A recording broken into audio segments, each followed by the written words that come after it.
أعوذ بالله من الشيطان الرجيم.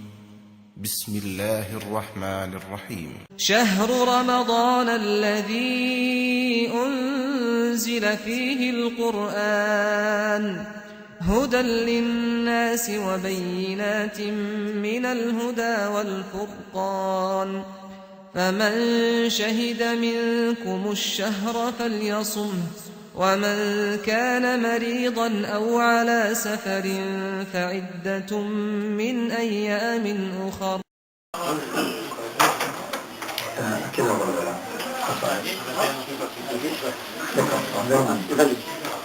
أعوذ بالله السميع العليم من الشيطان الرجيم. بسم الله الرحمن الرحيم.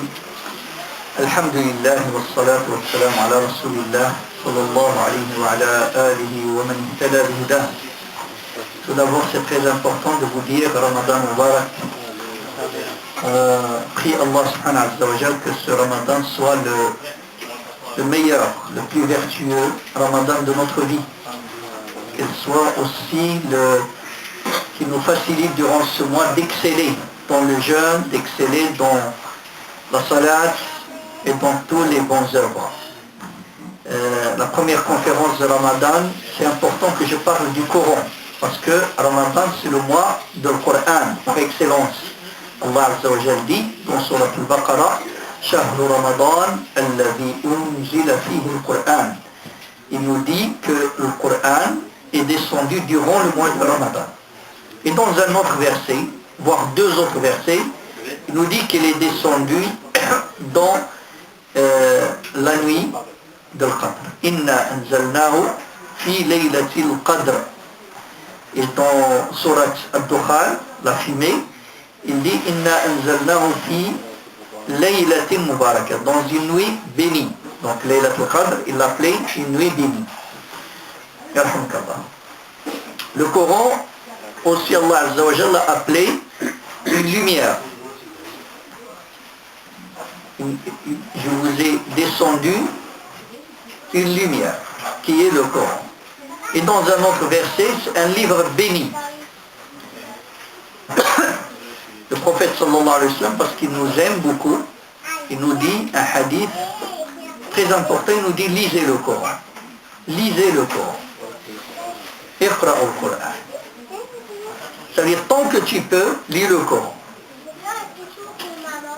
Il ne faut pas qu'il passe un jour et le musulman n'ouvre pas le Coran, ne lit pas le Coran, n'entend pas le Coran, surtout pendant le mois de Ramadan. Vous voulez savoir un échantillon du bien du Coran, nous dit le prophète sallallahu alayhi wa sallam, le jour du jugement, il intercédera pour les siens, pour ashabi. Et c'est très important de s'attarder sur ce terme. Ashabi, ça veut dire ses amis. C'est-à-dire la relation que nous devons développer avec le Coran, c'est une relation d'amitié. Quand tu as un ami que tu aimes beaucoup, tu ne comptes pas les heures que tu passes avec lui. Tu aimes bien quand il te parle et toi aussi quand tu t'adresses à lui. Donc cette compagnie, tu l'apprécies beaucoup. Donc c'est important qu'on arrive à ce degré. Et Ramadan, c'est un mois d'entraînement. Et comme chaque objectif, chaque chose, comme on a dit dans la dernière conférence, il n'y a rien qui est gratuit. Toute chose tu veux l'avoir, premièrement, il faut une certaine discipline. Il faut beaucoup d'efforts, beaucoup de patience, beaucoup d'endurance au début. Hein? Et après, Allah Azza wa Jal t'ouvre, Allah il va te donner le Coran. Comme quelqu'un qui est malade, tu vois, il prend un médicament, quand tu le goûtes, tu dis, je peux pas le boire. C'est amer ça. C'est pas bon ce médicament. Et tu dis, oui, mais mon frère, moi, je suis malade, j'espère avec ça me guérir. Et bien, quand tu as un objectif, le premier moment, le fait que tu vas tenir un rythme, je vais lire le Coran tous les jours, je vais m'asseoir à cette heure-ci, c'est pas quelque chose de facile, oui. Mais sache que c'est le chemin pour qu'après, devient très facile pour toi. Parce que le Coran, si on comprend bien, même si ce n'était pas très important de lire, c'est un besoin de l'âme. Une âme qui est bien éduquée, à un certain moment, tu ne lis pas le Coran, si tu n'as pas cette relation intime avec le Coran, tu sens qu'il n'est pas assez nourri, exactement comme tout à l'heure, on a senti que nous avions faim parce que notre corps il nous a demandé le manger. Et bien notre âme, sa nourriture, c'est la parole d'Allah subhanahu wa ta'ala. Et en plus de ça, le professeur nous dit qu'on lit une seule lettre du Coran, combien il nous donne Allah Azza wa Jal. Il nous donne une hasanat. Et le hasanat auprès d'Allah, il dit, et là son salaire multiplié par 10. Il nous dit, la aqul alif lam mim, je ne vous dis pas que alif lam mim qui sont au début de quelques versets, c'est une lettre. Non, mais vraiment, 3 lettres déjà. Pourquoi le professeur se met dans cette précision? Parce qu'en arabe, le mot harf, il peut avoir le sens de lettre, et il peut avoir d'autres sens. Un bloc. Le harf aussi, c'est un penchant. Hein, ça s'appelle aussi harf. وَمِنَ النَّاسِ مَنْ يَعْبُدُ اللَّهَ عَلَى harf. Allah dit, il y a des gens qui adorent Allah sur un harf. Qu'est-ce que ça veut dire un harf? Ça veut dire, on dirait sur quelque chose qui peut lui pencher. S'il trouve dans la religiosité des choses qui plaisent à son œuvre, c'est bien. Mais dès qu'il y a une épreuve, c'est fini la religion, malheureusement. Donc le Coran, mes chers frères et aussi mes chères sœurs, c'est cette nourriture de l'âme. Et le prophète sallallahu alayhi wa sallam nous incite dans beaucoup de versets parce qu'il nous aime. Il nous dit, eh bien, développez cette relation avec le Coran.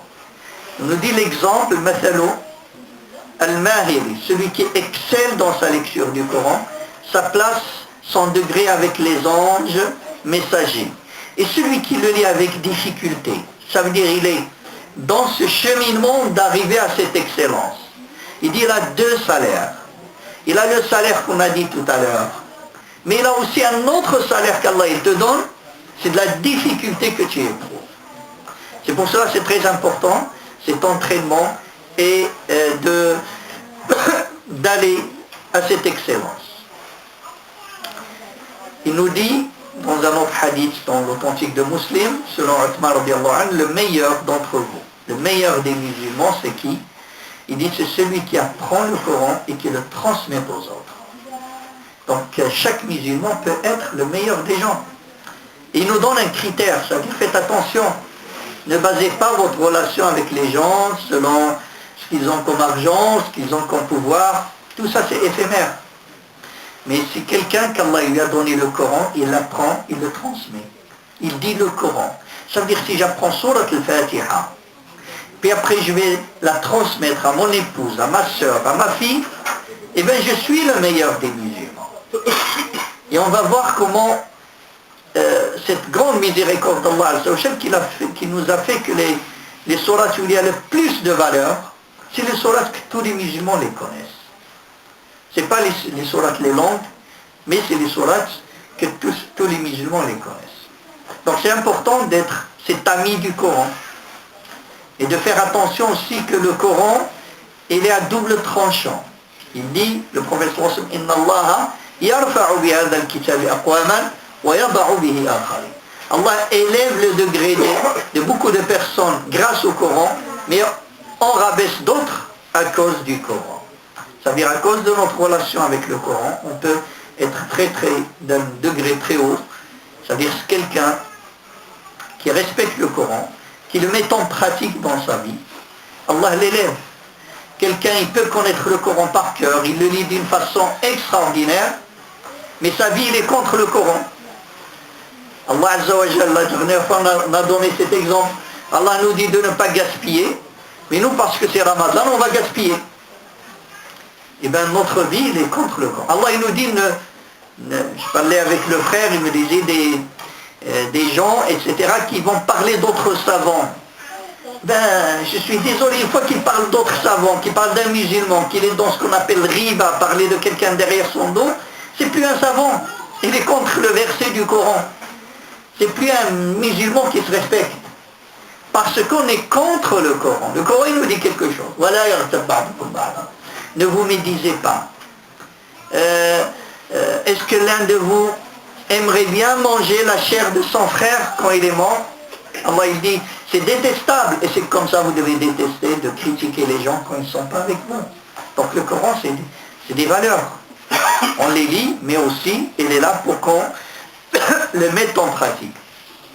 Le jour du jugement, viendra le Coran, dit le prophète sallallahu alayhi wa sallam, et ses amis. C'est qui ces gens du Coran? Ceux qui les mettaient en pratique dans cette dunya, dit le prophète sallallahu alayhi wa sallam. Donc, qu'est-ce qu'il va faire le Coran? Il va défendre les siens. Il y a un très beau hadith du prophète sallallahu alayhi wa sallam. Ce hadith, il est rapporté par Abu Shuraih. Il disait un jour, le prophète sallallahu alayhi wa sallam est venu nous voir. Il nous a dit, je suis venu vous apporter une très bonne nouvelle. Il a répété 2 fois. Il a dit, n'est-ce pas que vous croyez qu'il y a la ilaha illallah et que je suis le messager d'Allah? Les compagnons, ils ont dit oui. Il dit, sachez qu'Allah Azza wa Jal, il vous a donné ce Coran, et ce Coran, c'est une corde. L'extrémité de cette corde, elle est dans la main d'Allah. Et l'autre extrémité, elle est dans votre main. Vous ne serez jamais égaré. Vous ne serez jamais perdu tant que vous tenez bon à votre partie de la corde. Le Coran, c'est la corde d'Allah. C'est quelque chose de fort. Mais est-ce que nous, on tient fort ou non? Tu peux avoir une arme dans ta main. Elle est plus sophistiquée. Mais si ta main tremble, ça ne sert à rien. Il faut que aussi la main soit. Pour ça, Allah Azza wa Jal, dans le livre, qu'est-ce qu'il dit à Yahya? Ya Yahya, khudhil kitaba biquwwa. Prends le livre avec force. Avec force, comme on prend le Coran avec force, c'est d'avoir cette vie et cette proximité et cette amitié avec le Coran. Maintenant, c'est quoi les grandes sourates, les sourates les plus importantes? Alors on va voir qu'est-ce qu'il nous dit le prophète sallallahu alayhi wa sallam. C'est quoi la plus importante sourate dans le Coran? On a dans le hadith rapporté par le Bukhari un compagnon qui s'appelle Rafi' ibn al-Mu'alla. Il dit un jour j'étais avec le prophète sallallahu alayhi wa sallam à la mosquée, et quand on voulait sortir, il m'a pris par la main. Il m'a dit, je vais t'enseigner la plus importante sourate dans le Coran avant qu'on sorte de la mosquée. Et moi j'aime bien m'arrêter sur ces gestes. Hein, dans les hadiths, des fois on trouve des sourires, on trouve des gestes. Et ça c'est très important. Il ne faut pas sauter dessus. Ça nous montre la nature de la relation de notre cher prophète Mohammed sallallahu alayhi wa sallam avec les gens. Une relation de proximité, une relation tactile. Il donnait le ton aux gens. On disait que jamais on saluait le prophète sallallahu alayhi wa sallam sans que c'est lui le premier qui retire sa main. Il te laisse toi le premier qui tu es. Il ne te montre pas qu'il est pressé. Malheureusement, nous aujourd'hui, dans ce monde-là, dès qu'on a un peu plus de quelque chose, on ne donne pas le temps aux gens. On trouve des gens qui marchent, on dirait, avec des garde-corps. Pourquoi tout ça?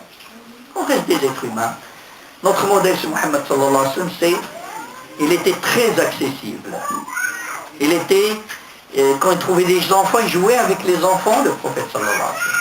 On dit dans l'authentique du Bukhari, une petite fillette pouvait prendre la main du prophète sallallahu alayhi wa sallam et l'amener dans le marché en lui disant, tonton, achète-moi ça, je veux ci, et le prophète sallallahu alayhi wa sallam lui donne. Il s'amusait avec un petit enfant qui a perdu, il consolait un enfant qui a perdu son oiseau. Hein, il le consolait. Donc là, il lui a dit, je vais t'enseigner la plus importante sourate du Coran. Puis après, il dit, il m'a pris par la main, et il m'a dit, avant qu'on sorte de la mosquée, sauf qu'on va sortir de la mosquée, il ne m'a rien dit encore. Et là, je lui dis, à Rasulullah, tu m'as promis quelque chose. Et ça aussi, c'est important aussi de s'arrêter là. Le prophète sallallahu alayhi wa sallam n'a pas oublié. Mais c'est la pédagogie de Mohammed sallallahu alayhi wa sallam. Quand il donne à quelque chose, un savoir à quelqu'un, quand c'est quelqu'un, il est vraiment demandeur. Parce que quand tu n'es pas demandeur, surtout le savoir religieux, tu peux apprendre la physique, les maths, tout ce qui est profane. Pour passer un concours, tu peux l'apprendre. Mais tout ce qui est religion, il a une autre pédagogie. Pédagogie, c'est qu'Allah Azza wa Jal voit dans nos cœurs la demande. Mais sinon, vous allez à la Sorbonne, vous allez trouver des gens qui connaissent le Coran par cœur. Ce ne sont pas des croyants, ce ne sont pas des musulmans. Ce ne sont pas des musulmans, ils connaissent le Coran, ils enseignent l'islam. Mais où est leur problème? C'est qu'il n'y a pas assez de demande. Et tant qu'il n'y a pas assez de demande, tu peux avoir tout. Et bien le prophète sallallahu alayhi wa sallam, il a attendu que Abu Mu'alla, que ce compagnon, exprime la demande. Il lui a dit oui. C'est quoi la grande sourate dans le Coran, à votre avis? Al-Fatiha. Il lui a dit Alhamdulillahi Rabbil Alamin, hiya as-sab'u al-mathani. C'est les 7 versets répétés. Wa hiya al-Qur'an al-azim ladhi utitu. C'est le Coran même, c'est le Fatiha. Ça veut dire l'essence du Coran, c'est le Fatiha. Et la question, pourquoi c'est le Fatiha? Pourquoi c'est pas le Baqara, Ali Imran? Parce que si c'était des longues sourates, tu seras obligé, quand tu veux les lire, quand tu veux les utiliser, de venir chez moi ou chez quelqu'un d'autre. Mais Allah, je ne veux pas que tu vas chez des humains. Il veut, quand tu as besoin de lui, tu lui dis à Allah directement. C'est ça le fond de la ilaha illallah. Nous, quand on est malade, on court chez les humains. Lis sur moi. Pourquoi tu ne lis pas sur toi? La sourate la plus importante, c'est le Fatiha. La sourate qui guérit, c'est le Fatiha, nous dit le prophète sallallahu alayhi wa sallam. Donc il est très important sur la Fatiha. Quand on dit on lit le Coran, eh bien on lit sur la Fatiha. On peut la lire beaucoup de fois. C'est pas obligé qu'on lit d'autres sourates. Ibn Abbas disait aussi, et ce hadith il est dans l'authentique de Muslim, il disait un jour, Jibril alayhi salam, l'ange Gabriel, il était avec le prophète sallallahu alayhi wa sallam. Et d'un coup, ils ont entendu un grand bruit dans le ciel. Jibril alayhi salam leva la tête et il a dit au prophète sallallahu alayhi wa sallam, ça c'est une porte qui s'est ouverte dans le ciel. Jamais c'est ouvert avant. C'est la première fois, depuis qu'Allah il a créé. Puis il y a un ange qui est descendu. Et il lui a dit aussi, cet ange jamais n'est descendu sur terre. C'est la première fois qu'il descend. Et cet ange, il a salué le prophète sallallahu alayhi wa sallam, il lui a dit, Abshir, je suis venu pour t'annoncer une bonne nouvelle. Allah, il t'a donné 2 lumières. Donc le Coran, c'est une lumière. Jamais un prophète ne les a reçues avant toi. C'est quoi ces 2 lumières? Il lui a dit, Surat al-Fatiha et les 2 derniers versets de Surat al-Baqarah. Aman al-Rasul jusqu'à la fin. Il a dit, tous les doigts que tu fais dans ces versets, c'est des doigts exaucés. Dans le Fatiha, il y a des doigts. Dans la Surat, la fin de al-Baqarah, il y a ces doigts. Puis après, si on demande c'est quoi le verset le plus important du Coran, c'est quoi le verset pour vous le plus important? On a vu la sourate, mais non le verset. Ayat Kursi. Alors il y a une très belle histoire aussi, qui est rapportée dans le Bukhari. Cette histoire, il raconte, Abu Huraira, radiyallahu anhu, il dit, le professeur m'avait confié de garder les zakats. Donc imaginez les zakats à l'époque du professeur, c'était une grande chambre, hein, comme cette maison. Et les gens, ils peuvent ramener du riz ou de l'argent ou des dattes ou beaucoup de choses. Il dit, la première nuit, il y a un voleur qui est venu pour voler de la zakat. Et je l'ai attrapé. Et je lui dis, je vais t'amener au prophète sallallahu alayhi wa sallam. Il m'a dit, s'il vous plaît, je suis pauvre, j'ai des enfants, je suis dans le besoin, ayez pitié de moi. Et Abu Huraira, il avait pitié de lui, il l'a laissé partir. Le lendemain, Abu Huraira a rencontré le prophète sallallahu alayhi wa sallam. Le prophète sallallahu alayhi wa sallam lui a fait un sourire, il lui a dit à Abu Huraira, c'est quoi ton histoire avec ton prisonnier d'hier? Il a dit, ah Rasulallah, tu n'étais pas avec nous. Allah me fait complifier ma certitude en toi. Mais ya Rasulallah, il s'est plaint qu'il a des enfants, qu'il est pauvre, et j'ai pitié de lui. Je l'ai laissé partir. Il m'a dit, ya Abu Huraira, c'est un menteur, il t'a menti. Il reviendra. Abu Huraira, il a dit, moi, quand le prophète sallallahu alayhi wa sallam a dit qu'il reviendra, j'étais sûr. Je l'ai guetté cette nuit. Et je l'ai attrapé en train de voler. Je lui dis, je vais t'amener au prophète sallallahu alayhi wa sallam. Tu m'as promis de ne pas revenir et tu es revenu. Il commençait à pleurer, à le supplier, jusqu'à ce que Abu Huraira, il a craqué, il l'a laissé partir. Et ça, il faut comprendre ça aussi, la différence entre les compagnons du prophète sallallahu alayhi wa sallam et nous. Ils étaient des gens très doux. Ça, quand quelqu'un il a un cœur dur, il est méchant, c'est impossible qu'il a la foi. Il parle avec une violence, c'est impossible que la foi se mélange avec cette violence. Les compagnons du prophète sallallahu alayhi wa sallam, c'était très beau. Et très... donc dès qu'il a pleuré, il a laissé partir. Le lendemain, le prophète sallallahu alayhi wa sallam a dit, c'est quoi ton histoire avec ton prisonnier? Ya Rasulallah, il a pleuré, s'est plaint, je l'ai laissé partir, j'ai pas pu. Il m'a dit à Abu Huraïra, c'est un menteur, il reviendra. Et là, il a guetté pour la 3e nuit. Il est venu l'attraper. Il lui a dit, maintenant tu pleures ou tu pleures pas, je te lâche pas, je t'amène au prophète sallallahu alayhi wa sallam. Il lui a dit, je ne vais pas pleurer, je ne vais rien te dire. Mais je vais faire un marché avec toi. Si tu me libères, je vais t'enseigner quelque chose très utile pour toi dans cette vie, dans l'au-delà. Et là, comme ils disent les Français, c'était le talent d'Achille des compagnons. Le savoir. Je vais t'enseigner quelque chose, je vais t'apprendre quelque chose. C'est leur point faible. Il va dire, ok. Il va dire, quand tu vas dormir, avant de dormir, alors que tu es dans ton lit, si tu lis Ayat al-Kursi, un ange te protégera toute la nuit. Et jamais un shaitan ne peut s'approcher de toi. Jamais. Impossible shaitan qui s'approche de toi. Le lendemain, donc il a laissé le lendemain, il a rencontré le prophète sallallahu alayhi wa sallam. Il lui a dit, qu'est-ce que tu as fait avec ton prisonnier? Il a dit, ya Rasulallah, il a prétendu, là il ne sait pas, parce que le prophète sallallahu alayhi wa sallam, il est un menteur. Il a prétendu m'enseigner quelque chose, c'est quoi? Il m'a dit, si tu lis dans ton lit Ayat al-Kursi, tu seras protégé toute la nuit et aucun shaitan ne s'approche de toi. Il lui a dit, Abu Huraïra, il t'a dit la vérité. Alors que c'est un grand menteur. Mais là, il t'a dit la vérité. Est-ce que tu sais, ça fait 3 jours, tu as affaire avec qui? Il a dit non. Il a dit, c'était Shaitan. Shaitan, il a pris l'apparence humaine. C'était lui-même. Ce hadith, mes chers frères, et aussi mes chères sœurs, il nous dit quelque chose de très important. Qu'on doit avoir une relation avec le Coran, c'est une relation de certitude. C'est la parole de Allah. Quand je dors et je dis Ayat al-Kursi, et que je dors, ne viens pas le lendemain me dire j'ai un djinn, j'ai un shaitan, etc. Non, il n'est pas là, c'est pas possible. Et les gens ils disent oui, mais moi je ressens quelque chose. Oui, dis que tu ressens quelque chose.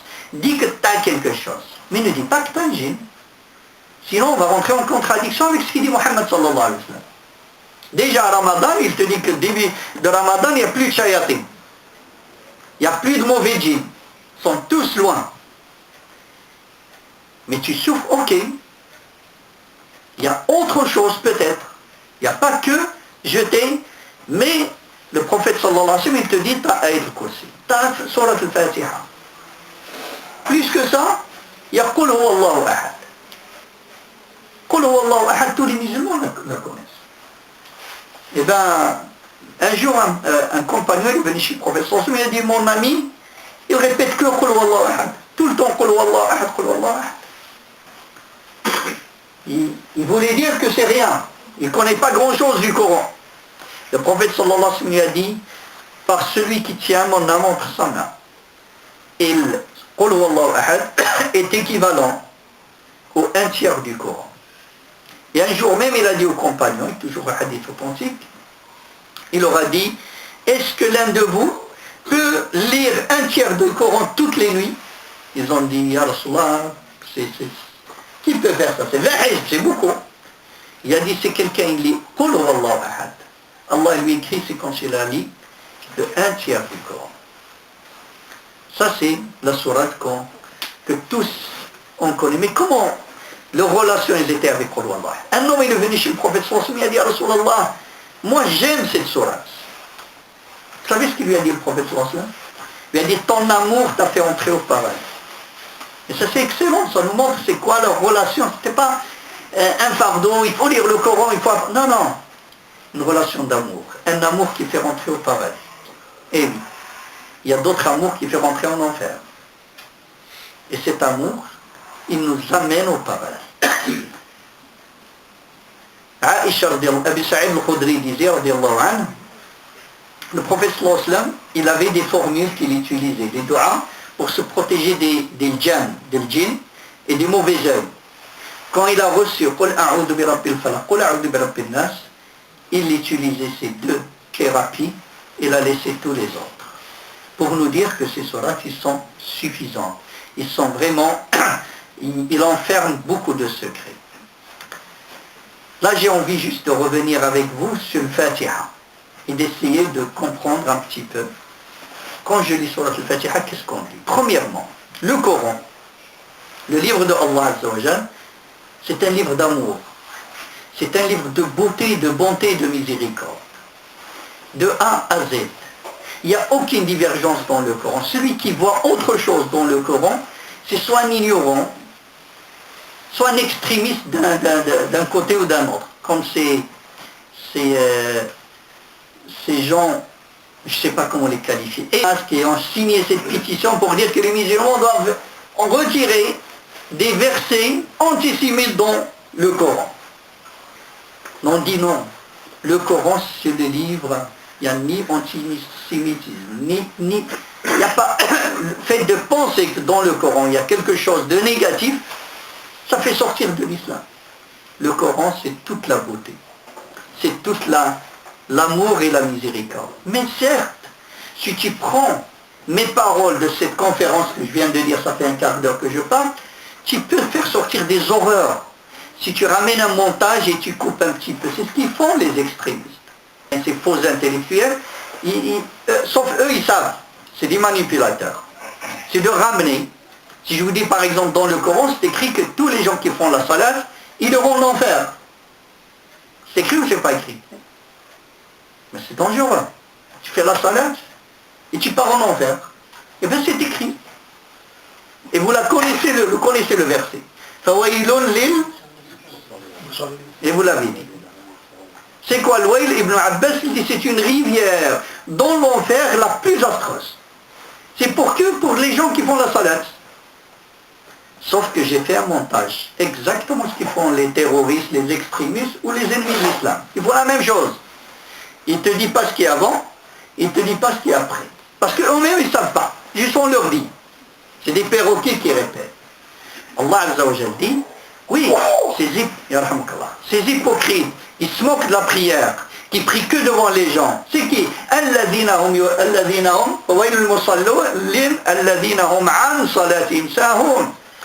Ils négligent leur prière. On n'y prie que devant les gens. Donc c'est des hypocrites, c'est des mécréants. Voilà. Ça veut dire dès qu'ils sont seuls, ils ne prient jamais. Là on a compris pourquoi on en enfer. Mais avec le montage, on a dit quelque chose alors que c'est écrit dans le Coran. Donc le Coran, c'est la parole d'Allah.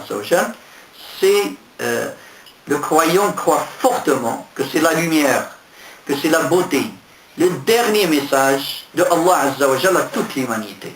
Et ça, que le musulman qui peut dire ça.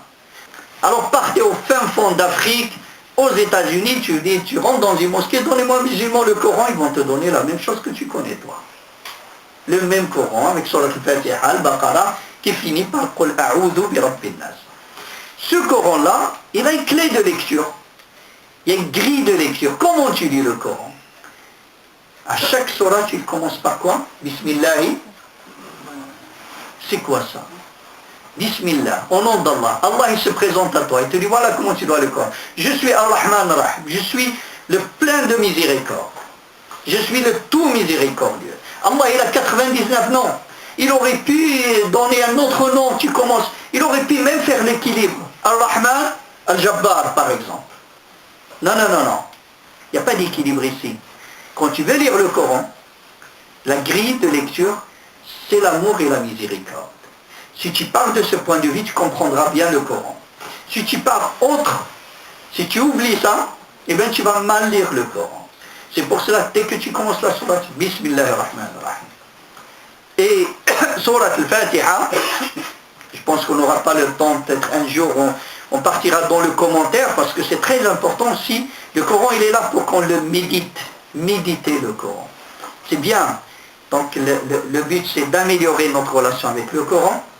Je lis, j'écoute, je médite aussi. Et sachez que le point d'entrée, c'est la langue arabe, c'est l'alphabet. Donc c'est important d'apprendre cet alphabet, ces voyelles, ces prolongations, etc. Parce que c'est les outils. Et l'arabe, c'est une langue très subtile. Je vous dis, des fois même, en se trompant sur une prolongation, on peut partir d'un sens au contraire. Je vais vous dire par exemple, si tu lis le Coran, tu dis قُلْ يَا أَيُّهَا الْكَافِرُونَ لَا أَعْبُدُ مَا تَعْبُدُونَ. Est-ce que j'ai bien lu ou j'ai lu faux? J'ai lu faux. Et ce que j'ai dit, c'est très grave. C'est écrit la a'budu. Et moi j'ai dit la a'budu. Où est la différence? C'est juste une prolongation. Sauf que la première, je n'adore jamais ce que vous adorez. Et celle-là, certes, j'adore ce que vous adorez. C'est grave. Donc c'est pour cela, c'est très important d'apprendre ces outils pour pouvoir lire le Coran correctement. Mais Allah Azza wa Jalla est miséricordieux, même qu'on se trompe, qu'on ne le fait pas exprès, Allah Azza wa Jalla nous pardonne. Mais ce qui est important, c'est d'avancer. Il n'y a pas d'âge pour apprendre. J'ai connu ma mère toujours illettrée, jusqu'à ce qu'il est mort mon père, il avait 65 ans. Maintenant ma mère, il a 70 ans, il sait lire, il connaît beaucoup le Coran. À partir de 60 ans, il ne connaissait pas une lettre. Il a appris. C'est pour ça que le prophète sallallahu alayhi wa sallam dit la science vient après avec l'apprentissage. Et c'est le même processus. Quand tu vas apprendre, c'est lourd au début. Puis après, tu te régales. Après, c'est facile. Après, c'est cool. Mais au début, c'est pas facile. C'est normal. Toute ta vie, c'est comme ça. C'est pour cela, c'est important, au moins ces sourates, que le musulman, alhamdoulilah, tous les jours, vous avez des cours d'arabe ici, et bien inscrivez-vous, j'ai vu des fiches pour les cours d'arabe pour adultes. Masha'Allah, c'est très bien.